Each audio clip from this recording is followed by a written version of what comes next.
My name is Selira Wynn. 6 weeks ago, my life was normal. I was just a piano teacher, teaching little kids and teenagers how to play music.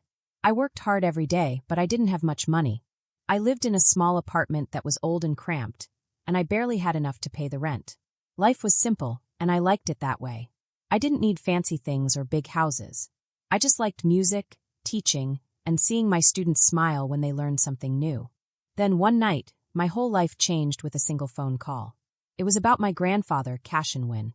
Everyone in the world knew him as a super-rich billionaire, a man with more money than most people could ever dream of. But to me, he was the only person who truly believed in me. He was kind, patient, and always proud of me. I loved him more than anyone else in my family. That night, I learned he had died in a terrible accident. The next morning, I got a call from his lawyer. I thought it would just be something simple, maybe a little inheritance or some paperwork. I never imagined what I would hear. My grandfather had left everything to me, $7 billion. The room where the lawyer told me this went completely silent. Then my parents exploded with anger. Their eyes were full of greed. My brother slammed his fist on the table. "That money is ours," they shouted. I said one word, "No." That night, my parents threw me out of the house. By the next morning, I was standing in front of my grandfather's huge mansion, unlocking the gates. I didn't know who was waiting inside. Before that night, my life wasn't fancy at all. I wasn't rich or famous or important. I was just Selira Wynn, 26 years old, a piano teacher at a small music studio in the city. My days were filled with teaching little kids how to play songs, helping beginners who often got frustrated, and sometimes watching a really talented student play music so fast and beautifully that it seemed magical. My salary barely covered the rent, groceries, and my old car, which I always worried would break down on the highway. Even though my life was simple, I was happy. I loved the little things. I loved seeing a child's face light up when they played their first song correctly. I loved quiet nights when I sat at the piano practicing by myself until my neighbors banged on the wall to tell me to be quiet. My parents, however, never understood me. To them, success was about having a big office, driving an expensive car, and knowing important people. They didn't care that I loved music or that teaching made me happy. I always felt like I didn't belong in my own family. My father, Dorian Wynn, only spoke to me when he wanted to criticize me. My mother, Valeria, cared more about looking important in her social circle than about me. My brother, Thorian, was the golden child. He was spoiled, reckless, and somehow always forgiven, no matter what he did. The only person who ever made me feel special and loved was my grandfather, Grandpa Cashin. When I was little, his mansion wasn't just a big, fancy house. It was a safe place where I could be myself. I ran through the marble halls, laughing, without caring about the priceless paintings on the walls. I only cared about hearing Grandpa's laugh echo behind me. On Sunday afternoons, he would sit beside me at his grand piano. His fingers were surprisingly fast and skilled for a man in his 70s, and he always played beautiful music. He would lean down and whisper to me, "Selira, money can buy a piano, but it can't buy music. Music comes from here." He would tap my chest over my heart. Grandpa didn't just teach me how to play piano. He taught me about life. He taught me that money is just a tool. It is not who you are. While my parents spent their lives showing off, Grandpa lived quietly. He drove the same old black sedan for years, wore old but nice suits, and never cared about impressing anyone. I spent more weekends at his mansion than at my own home. We baked cookies in the huge kitchen, played chess by the fireplace, and walked in the garden, where he pointed out the roses he had planted himself. He listened to me, really listened. He cared about my dreams. My parents never did. Sometimes I wondered if he knew I didn't belong with my parents, if he saw how my mother frowned when I stayed at his house instead of going on family trips. He never said it out loud, but the way he smiled at me made me feel safe and loved. "One day, Selira," he would say, "you'll understand why I kept you close." Back then, I thought he only meant that he loved me. I didn't realize it was also a warning. One Tuesday evening, the phone rang. I was sitting at my kitchen table, grading my students' music sheets. My apartment creaked and groaned around me. I almost didn't answer the phone because the number was unknown, but something inside me told me to pick it up. "Miss Wynn," a serious voice said. "This is Officer Daniels from the State Highway Patrol. I'm very sorry, but your grandfather, Cashin Wynn, was in a car accident tonight. A drunk driver hit him. He didn't survive." The world blurred. My pen slipped from my hand, ink spilling across the paper. "He didn't survive?" My chest tightened, refusing to believe it. My grandfather was supposed to see me play at my student's recital next month. He was supposed to call me tomorrow to ask if I had eaten. He couldn't be gone. The funeral was a blur. The mansion that once felt so safe now felt cold and empty. My parents acted like it was all about them. They argued over flower arrangements, scolded the caterers, and whispered loudly about how strange it was that Grandpa had driven himself. My father didn't even look sad. His eyes were sharp and restless, as if he was already thinking about numbers, accounts, stocks, money. Thorian, my brother, leaned lazily against a marble column, scrolling on his phone. "I'll feel better once we know what we're getting," he said. I wanted to scream. How could they talk about money while my grandfather was lying in the casket? I stood near the casket, staring at his peaceful face. He looked almost asleep. I whispered quietly, "I'll make you proud, Grandpa. I promise." 2 weeks later, the call came from Caspian Firth, my grandfather's lawyer. His voice was calm but serious. "Selira, your grandfather's will is ready to be read. He requested your presence and the presence of your immediate family. Tomorrow morning, 9 a.m. at my office." The next morning, I stood outside Caspian's office. The building was an old Victorian house with dark wood and stained glass windows. My palms were sweaty. Inside, the air smelled faintly of leather and coffee. Caspian greeted me with a solemn smile. "Selira," he said softly, shaking my hand, "your grandfather spoke of you often. He was very proud of you." Before I could say anything, the door burst open. My parents stormed in as if they owned the place. My dad, Dorian, adjusted his expensive watch. My mom strutted forward, her high heels clicking loudly. Thorian slouched in, wearing sunglasses indoors. "Let's get this over with," my dad barked. We followed Caspian into a conference room with a long oak table. I sat near him. My parents claimed the seats at the head of the table as if the chairs were already theirs. Thorian slouched carelessly, his sneakers on the edge of the table. Caspian opened a thick leather folder. Cashin Wynne was of sound mind when he updated his will last year. There is no question about his capacity. My dad waved his hand impatiently. Yes, read it." Caspian began. "I, Cashin Wynne, being of sound mind and body, hereby declare this to be my final will and testament. To my beloved granddaughter, Selira Wynne, I leave everything. All my financial assets, real estate, investments, and holdings valued at approximately $7 billion. The words hung in the air. I froze, certain I had misheard. $7 billion? The room exploded. My father shot to his feet, his face red with anger. This is insane. He would never bypass me. My mother clutched the table. $7 billion to a girl who teaches piano? She doesn't know the first thing about handling money. Thorian ripped off his sunglasses and slammed his hand on the table. "Where's my cut? I need capital for my new startup." Caspian raised his hand calmly. Mr. Wynne anticipated this response. He made it clear explicitly that his decision was intentional. "Your father and mother have been provided for during his lifetime. He wished for the fortune to pass solely to Selira." My father's fists trembled. "Lies! You manipulated him, Selira," whispered in his ear while he was old and confused. I shook my head, tears in my eyes. "No, I didn't even know he was rewriting his will. I never asked him for anything." Then Caspian pressed a button. A large screen lit up. There he was, my grandfather, sitting in his familiar leather chair, hands folded over his chest. His voice was calm but firm. "If you are watching this, it means I have passed," he said. "Dorian, Valeria, Thorian, I love you as family, but I can no longer ignore what you've become. Greed has blinded you. You see Selira as a wallet, not as a granddaughter. She is different. She visits because she cares, not because she wants anything. She lives with integrity. She will carry my legacy with dignity." My mother gasped. Thorian muttered a curse under his breath. My father shouted at the screen. "This is manipulation." Caspian's voice cut through the chaos. "The will is legally binding. Contesting it will be expensive, and given the documentation, nearly impossible."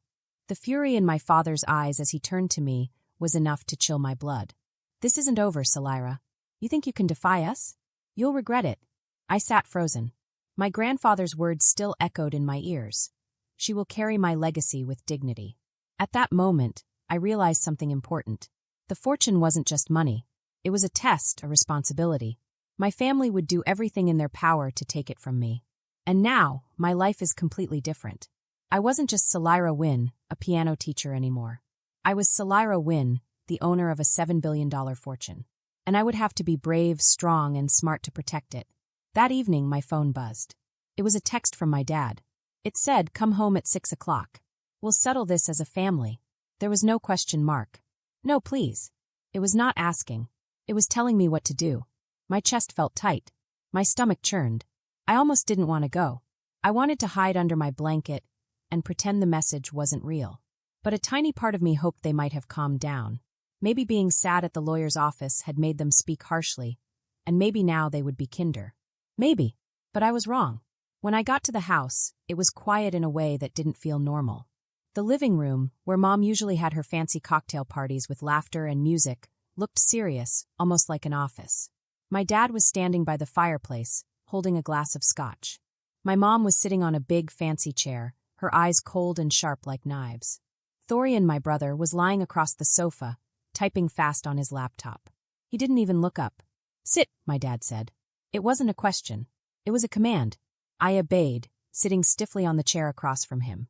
My hands were clutched together in my lap. My heart was pounding so fast, I thought it would jump out of my chest. I could feel the anger hiding under my dad's calm voice. "You know what you need to do, Chloe," he said. "Sign the estate over to me. I will manage it. You will get a generous allowance. 10%. More money than you will ever need." 10%? I asked, my voice shaking. I couldn't believe it. That was more than $700 million. $700 million. Mom leaned forward, her voice smooth like silk. "That's enough to buy a mansion. Enough to live like a queen. You don't need to worry about responsibility. Leave that to your father. Let him take care of it." Thorian slammed his laptop shut. 700 million is plenty. I need the rest for my company. Grandpa wanted me to succeed. Don't be selfish. The words pierced me. Selfish? I whispered the word to myself. Grandpa chose me because I didn't care about money. Grandpa chose me because I loved him, not his money. He chose me because I was different from them. My dad's face grew hard like stone. He stepped closer to me, looming over my chair. "This isn't about choice, Chloe. It's about family loyalty. Either you sign or you walk out the door with nothing." Nothing. Do you understand me? The room went quiet. My heartbeat was so loud I could hear it in my ears. I thought about my grandfather, his laughter, the way he taught me about life, how he said money was just a tool, not the most important thing. I thought about the way he smiled when I played the piano. Not because I was perfect, but because I was me. I lifted my chin. "No." The room erupted like a storm. Mom jumped to her feet, her voice sharp and angry. "You ungrateful little brat. After everything we've done for you, private schools, lessons, a roof over your head, you dare say no?" Thorian sneered. "Enjoy being rich and alone. You'll come back once you realize money can't hug you at night." But it was my dad's words that cut the deepest. His voice went low, dangerous, almost like a growl. "If you walk out of this house tonight without signing, Chloe, you are no longer my daughter. Don't come back. Don't call. Don't expect any help. You will be dead to us." A part of me wanted to cry. I wanted to beg him to take it back. But another part of me, the part my grandfather had loved and nurtured, stood firm. "I guess I've been dead to you for years," I said quietly. "You never really saw me. You only saw what you wanted to see." My dad's face twisted with fury. He grabbed my arm and yanked me toward the front door. Mom followed, shouting like a general giving orders. "Pack a bag. 30 minutes. After that, the locks will be changed." I stumbled into my childhood bedroom. The walls were still covered with old recital trophies and faded posters. My hands shook as I shoved clothes into a duffel bag. I grabbed my passport, my grandmother's quilt, and the photo of Grandpa and me at the piano. Everywhere I looked, I saw ghosts of the girl I used to be, the family I thought I had. When I returned to the hallway, my dad was waiting. Arms crossed. Eyes cold. He opened the front door and gestured outward. "Out!" The night air was icy as I stepped onto the porch. My bags felt heavier than they actually were. My mother's voice followed me, sharp and cruel. "You'll regret this, Chloe. Money can't keep you warm. Family is forever." I turned, my voice steady even though tears were rolling down my cheeks. "Then why did you just throw me away?" The door slammed. Just like that, I was homeless.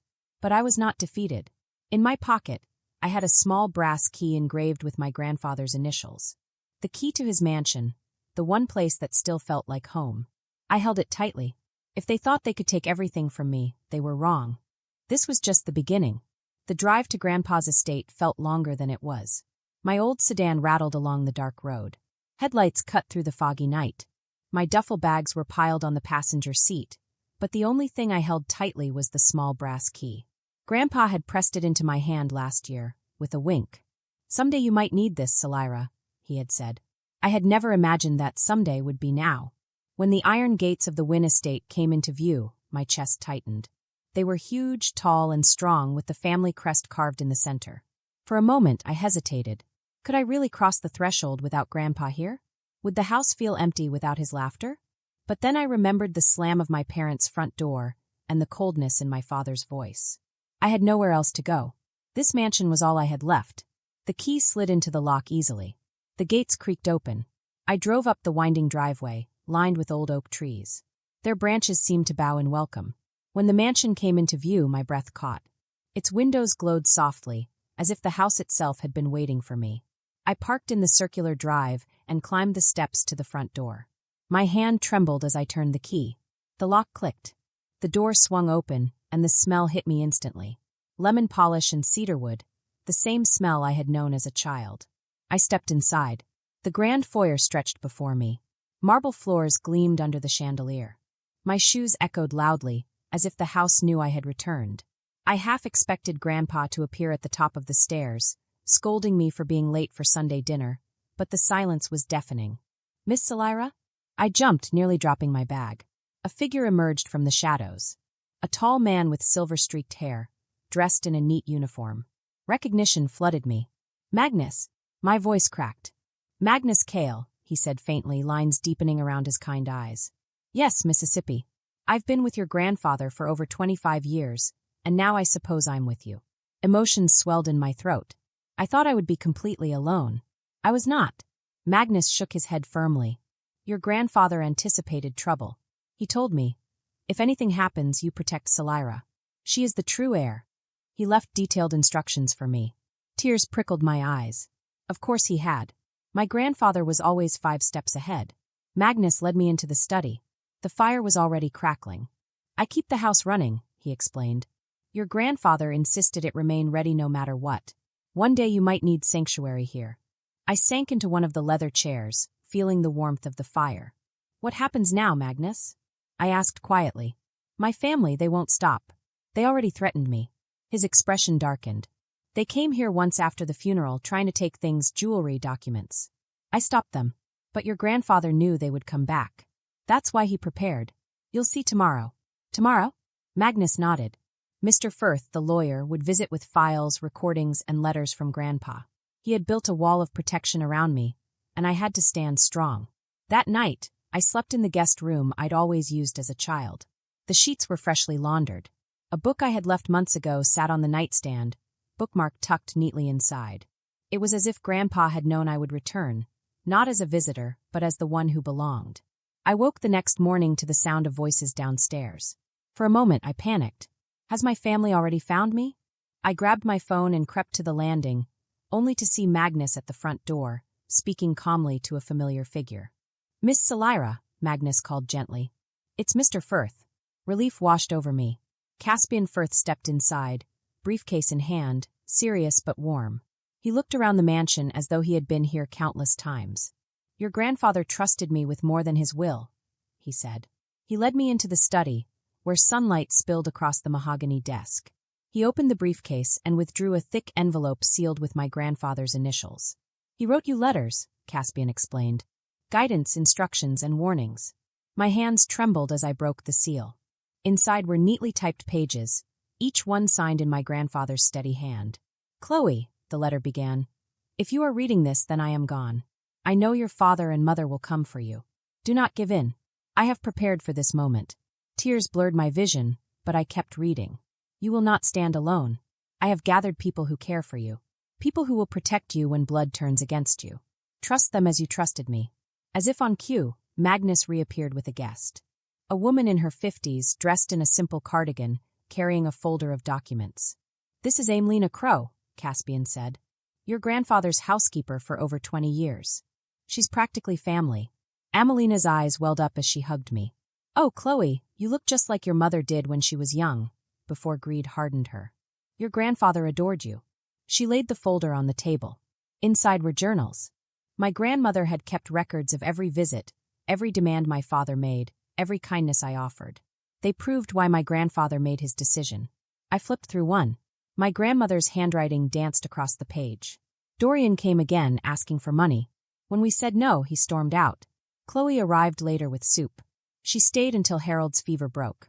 Every page was like a knife, sharp with proof of my parents' neglect, but also a soft hug, showing my bond with my grandparents. Before I could even think about what I had just learned, there was another knock at the door. Magnus, the loyal housekeeper, came back with a tall woman carrying a laptop bag. "This is Solara Vey," Caspian said. "She was your grandfather's business partner. She knows everything about Alexander's company." Solara smiled warmly and gave me a firm handshake. "Your grandfather left instructions for me to help you understand the company," she said. "He wanted you to know not just where the money came from, but also how to protect the people who worked with him to build it." I looked at her laptop as she opened it. There were charts, spreadsheets, and lots of notes. "This isn't just about money," she explained. "Hundreds of employees depend on this company.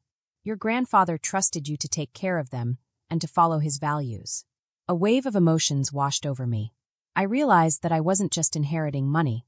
I was inheriting responsibility for many people's lives. I had to protect them, not just myself. By midday, more people arrived to help me. Dallin Arctiz, the investment advisor, came with big binders filled with records. He had managed my grandfather's money for decades and showed me exactly how carefully Grandpa had planned everything. Oren Kestrel, the estate manager, revealed updated security camera footage that my grandfather had installed after he started worrying about my father interfering with the estate. Then Judge Octavian Wren, a family friend, arrived. He greeted me with a serious nod. "Your grandfather asked me to watch over things in case there were disputes," he said. "I will not let anyone twist his wishes." The room was filled with voices, papers, and all sorts of evidence. For hours, they explained everything my grandfather had done to prepare for the future. Every detail was like a thread in a safety net, ready to catch me if I fell. When the last binder was closed, I leaned back, feeling overwhelmed. "He knew this would happen," I whispered. Caspian held my hand gently. "Yes," he said. "And he trusted you to be stronger than them." Magnus straightened his shoulders. "Your father came here after the funeral. He tried to take jewelry and important documents. He won't stop. But this time, Chloe, you'll be ready." The fire crackled in the fireplace. I looked around the room at all the faces, loyal, determined, united.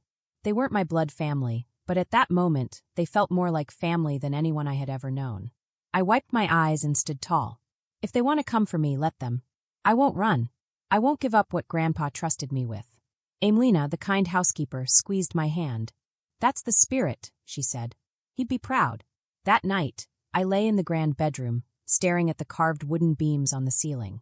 For the first time, I understood the full weight of my inheritance. It wasn't just about surviving my family's anger. It was about protecting everything my grandfather built and proving I was worthy of his trust. Deep down, I knew that tomorrow would bring my first true test. The next morning, the air felt heavy, almost electric, as though the world itself was waiting for something to happen. Magnus stationed himself near the front door, shoulders straight like a soldier ready for battle. Amelina moved calmly in the kitchen, baking muffins and keeping the house running. Her movements were careful and deliberate, as if baking muffins could soften the edges of war. By 9 a.m., the mansion was alive with allies. Caspian spread documents across the dining table, highlighting legal clauses and signatures. Solara set up her laptop, projecting financial charts that proved how carefully Grandpa had managed the company. Judge Wren sat near the fireplace, his presence alone giving everyone confidence. I stood at the center of it all, my heart pounding, palms sweaty. "They're coming," I whispered. Tires crunched over the gravel driveway. Multiple sleek, expensive cars pulled up, shining in the morning sun. My stomach dropped. The pounding on the front door shook the chandelier. "Open up, Chloe," my father's voice boomed. "You've had your fun, but this is over." Magnus glanced at me. I nodded, trying to keep my breathing steady. He unlocked the door and swung it open. My family poured inside like a flood. My father led them, face red with anger. My mother followed, lips pressed together in disapproval. Thorian dragged his feet, but his eyes were full of greed. "This is still our house," my father shouted. "You have no right to shut us out." I stood tall, even though my knees trembled. "Grandpa gave this to me. Legally, morally, every way that matters," I said. Thorian sneered. "Don't play innocent. You tricked him. Everyone knows a billion-dollar empire belongs to the family, not to some broke piano teacher. Caspian rose calmly, holding up a folder. Actually, Cashin anticipated this. He left written and video statements showing that Chloe is trustworthy and that his decision was deliberate. Fighting this will be useless. My father snatched the folder, flipping pages angrily. Fabricated, he spat. You think a judge will take this over the word of his own son? It depends on the judge, said a deep voice. Everyone turned to see Judge Wren step forward. Unfortunately for you, Dorian, he said, I am one of the judges overseeing any disputes. These documents are airtight. You will not win. My father's face drained of color, but rage quickly replaced fear. He jabbed a finger at me. Ungrateful brat. You're tearing this family apart. I swallowed hard, my voice trembling but firm. No. You did that long ago, when you chose money over love. My mother's calm broke, her voice rising. After everything we gave you, private school, lessons, vacations, you repay us like this? $7 billion belongs to the Wins, not just you. Amelina came forward, quietly holding a small box. Actually, Mrs. Wynne, she said, your daughter belongs here more than anyone. These are journals your mother kept. Every visit, every demand, every kindness, they prove why Cashin made his choice. My mother froze as Amelina handed the box to Caspian. He pulled out a page and read aloud. Dorian demanded money again. When we refused, he shouted we were stingy. Chloe came later with soup and stayed until Harold's fever broke. The room went silent except for the crackling fire. Dorian suddenly lunged forward, slamming his hands on the table. Enough. We don't care about your stupid journals. Chloe, just sign the transfer. I need money for my new platform. Grandpa would have wanted me to succeed. Solara's voice cut sharply. He already gave you chances, Dorian. Multiple failed ventures. Your grandfather refused for a reason. You never earned it. Dorian's face turned red. You think you're better than me? You'll choke under this pressure. You'll come begging for help. I stood even straighter, my chest burning with fire. No, Dorian. For the first time, I am not the one begging. My father exploded, sweeping documents off the table, scattering them across the floor. This is garbage. None of this changes the truth. This fortune is mine by right. By right. Judge Wren thundered. Your father's will is law. You have no claim. None. Then Magnus stepped forward, holding a USB drive. Mr. Wynne had me install new security cameras last year. They recorded something you should see. Caspian plugged it into Solara's laptop. Footage flickered to life on the screen. My father, mother, and Dorian were rifling through drawers in the mansion days after the funeral, stuffing jewelry and documents into bags. My mother gasped. That's out of context. The police chief, who had quietly entered through the back, stepped forward. Context won't matter in court. Theft is theft. You are one step away from handcuffs. For the first time, my father faltered. His bluster faded and his shoulders sagged. My mother's hands shook. Dorian cursed under his breath and stepped back from the screen. I seized the moment. I'm done being afraid of you. Grandpa trusted me. You can threaten, scream, steal, but you will never take his legacy, not from me. Silence. Then my father's voice, broken and venomous, said, If you walk this path, Chloe, you are no longer part of this family. I met his eyes steadily. You made that choice the moment you tried to destroy me.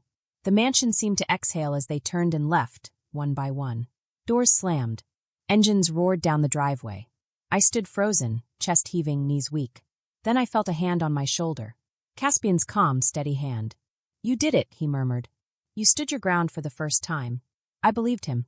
The house was eerily quiet after they left. No shouting, no threats, no footsteps pounding through the halls.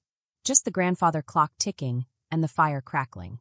I didn't feel victorious at first. I felt hollow, as if someone had scooped out the fragile piece of hope I had for reconciliation.